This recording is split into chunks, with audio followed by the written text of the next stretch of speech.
Bonjour les amis, j'espère que vous allez bien pour cette nouvelle vidéo, ce nouveau format. Voilà, on continue pour connaître la vérité. C'est ce principe de petite vidéo a pour but de vous faire découvrir tout un ensemble de choses qui sont rarement abordées dans les courants bien pensants de notre société. Et je suis là pour essayer, du moins, de vous partager ce que j'ai découvert à travers ces années. Alors, cette nouvelle vidéo, on va parler de trois personnalités, de trois hommes très différents les uns des autres, mais qui ont tous gravité autour de la question: est-ce que les enlèvements d'extraterrestres sont réels?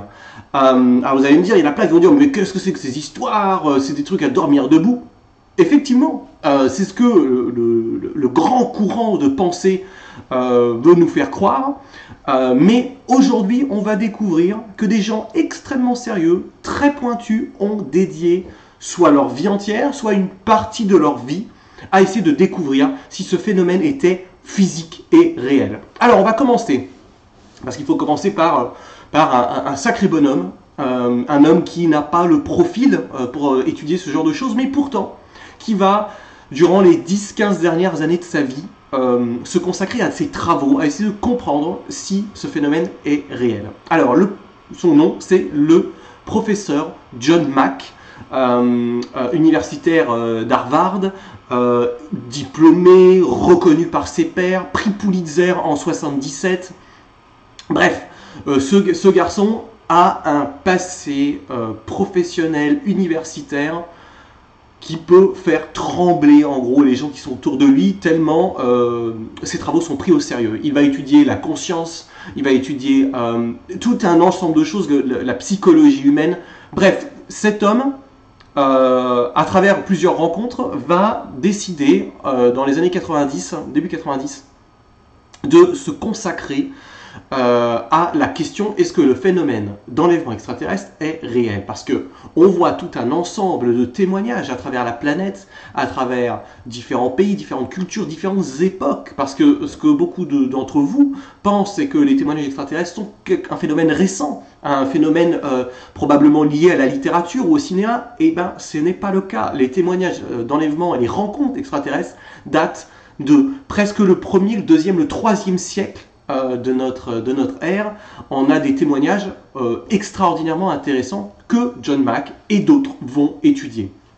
Alors, John Mack, lui, va se retrouver dans une position à la fois universitaire, avec un cursus, avec quelque chose, tout est chapeauté de façon très professionnelle, de très façon universitaire, et va suivre ce cursus-là et va écrire plusieurs livres. Donc, comme un peu le principe de cette vidéo, je ne suis pas là pour vous mâcher le travail, je suis là pour vous donner des pistes. Après, vous faites votre propre opinion, parce que moi, je ne suis pas là pour vous dire ce qui est vrai, ce qui n'est pas vrai. Moi, je suis là pour vous dire, voilà, il y a tellement de sujets que l'on ne comprend pas. Il ne faut pas tout dire que ça n'existe pas. Non, on est là pour être objectif et essayer de comprendre si c'est une réalité ou pas. Alors, son dernier livre, je peux vous conseiller, c'est Passport to the Cosmos. Vous trouverez probablement des traductions françaises qui doivent être disponibles en version PDF et autres. Il est peut-être même disponible en librairie. Moi, je l'ai lu en anglais. C'est extraordinaire parce qu'il a une vision très particulière du phénomène, qui est que il ne dira jamais que le phénomène est physique, mais il dira qu'il y a un phénomène visionnaire, il y a quelque chose qu'il va falloir étudier de façon extrêmement sérieuse dans les années à venir. Donc ces vidéos, elles sont là aussi pour, bien évidemment, nous ouvrir un peu l'esprit, partager, parce que dans les commentaires, vous pouvez me dire comment vous percevez ce phénomène, quels sont les livres que vous avez aimés, quelle est votre opinion. Mais aussi, c'est un appel aux scientifiques de notre âge, peut-être plus ouvert, plus dynamique, à relancer les travaux, par exemple, de John Mack et d'autres. On sait que Stefan Alix a rencontré John Mack. Pour ceux qui ne connaissent pas Stefan Alix, je vous invite à aller regarder sur Internet. C'est quelqu'un d'extrêmement sérieux, ancien reporter de guerre, qui a créé l'INRES en France.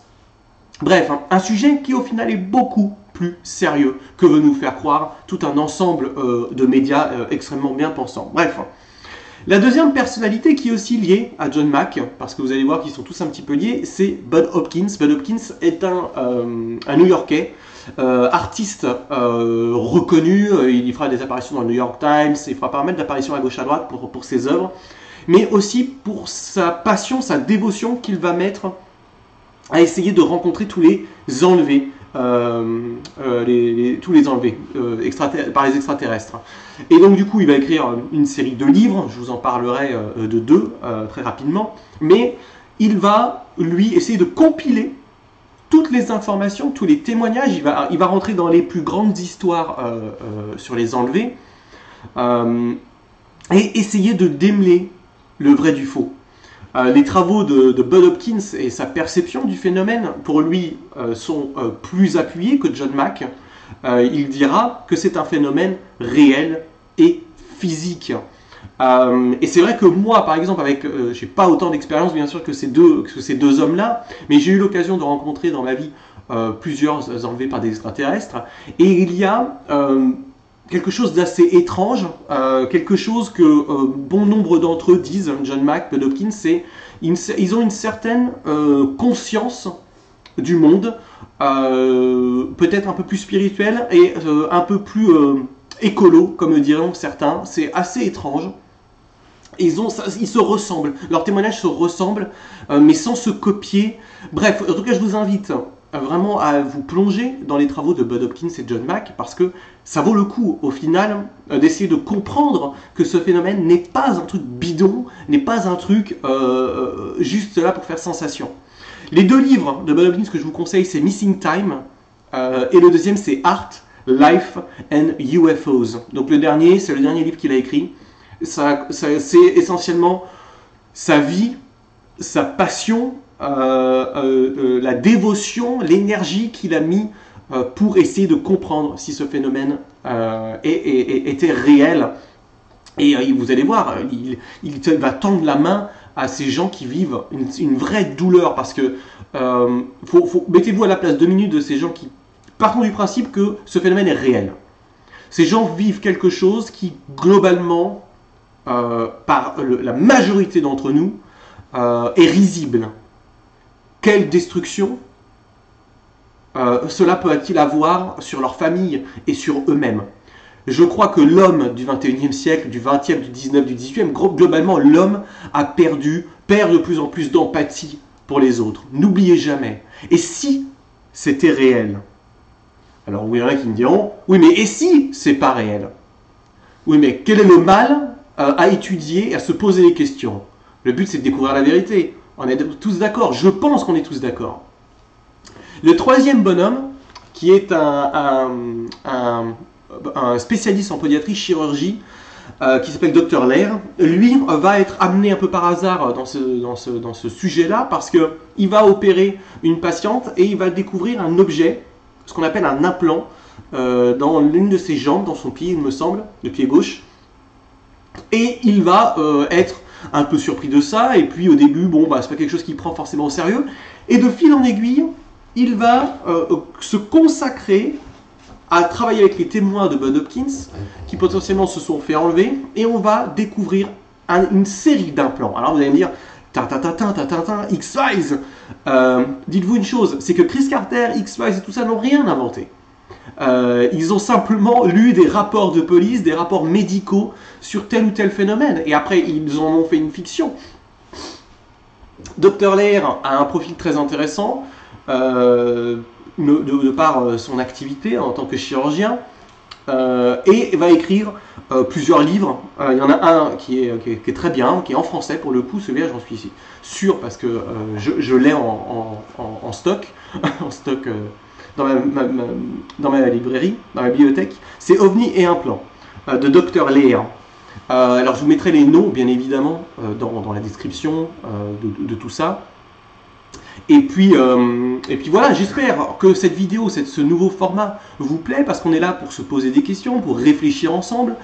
Tout le but de ces vidéos, c'est d'échanger, de partager. Donc n'hésitez pas à les partager sur les réseaux sociaux. Posez-vous les questions toutes les questions qui vous trottent. Mettez-les dans les commentaires. Je prends beaucoup de temps à essayer de répondre à vos questions et puis après à essayer de les aborder par la suite dans des lives ou dans des vidéos.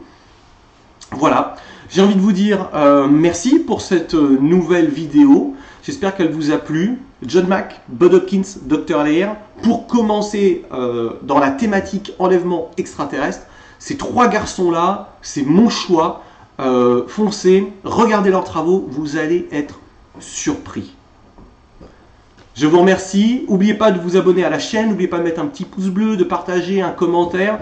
Merci à tous ceux qui nous soutiennent sur Tipeee, tous ceux qui nous soutiennent via les commentaires, les partages sur Twitter, sur Facebook.